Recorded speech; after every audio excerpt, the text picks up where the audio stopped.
Welcome back to Best Case Scenario Week 4. Someone just printed me this case. It looks like a suitcase. Inside, just in case. Just wanted to share that with you. Thought that was great. Thanks for the gift. I'll keep that right on my desk, just in case. As we do a little gathering together, let's do some housekeeping. As we progress in groups, there are things that we learn and that we grow in. Just wanted to affirm, if you're bringing children with you to your group, make sure that when we have these heart-to-heart conversations, that we semi-clear the room or allow children to be outside or in a different place where they don't have to hear these intimate details. The point of this group experience is to grow close first with the Lord, but also to be in authentic relationships. Sometimes if there's children in the room, we don't want to share all the ins and the outs of what we really need prayer about or what's going on in our life, and we don't want there to be any inhibitant to you getting to share what's going on with you and the Lord. So just be mindful of that. I know that they're going to run through and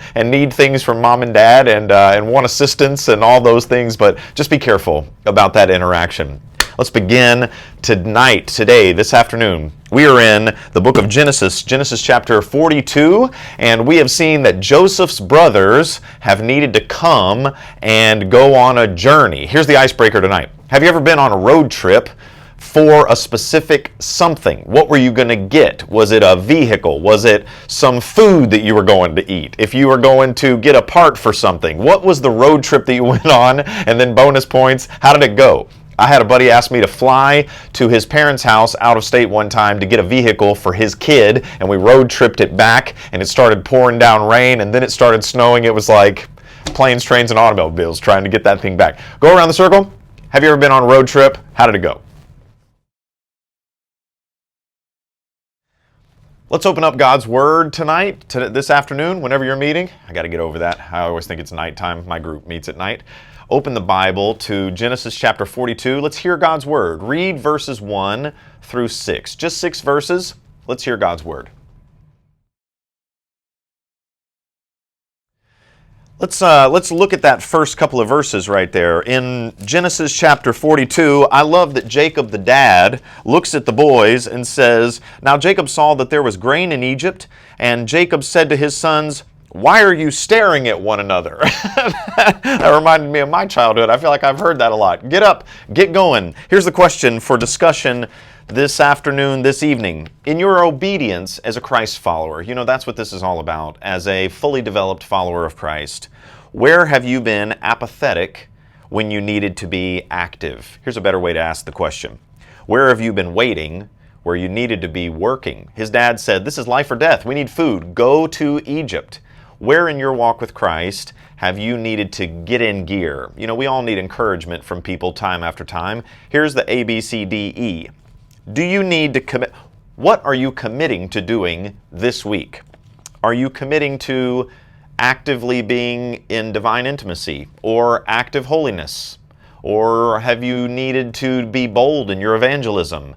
Or examine your personal calling, or joyful in your generosity? Let's evaluate ABCDE. What are you committing to doing actively for the cause of Christ as a disciple of Jesus this week? Go around the circle. Talk about those things.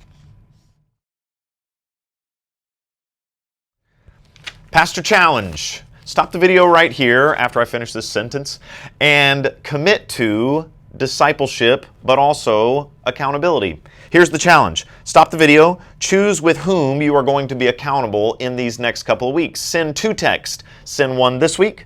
Send the next one next week. Be honest. Hey, I've committed to being active in my holiness. Here's how it's going. Here's how it's not going.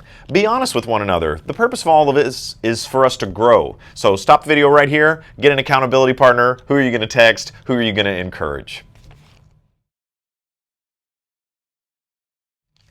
This is our time of prayer, and I believe that there are times where we get together where we are more active in our prayer than others. More things are going on. It seems like, as the pastor this week, man, I've heard story after story after story where people have had real intimate needs.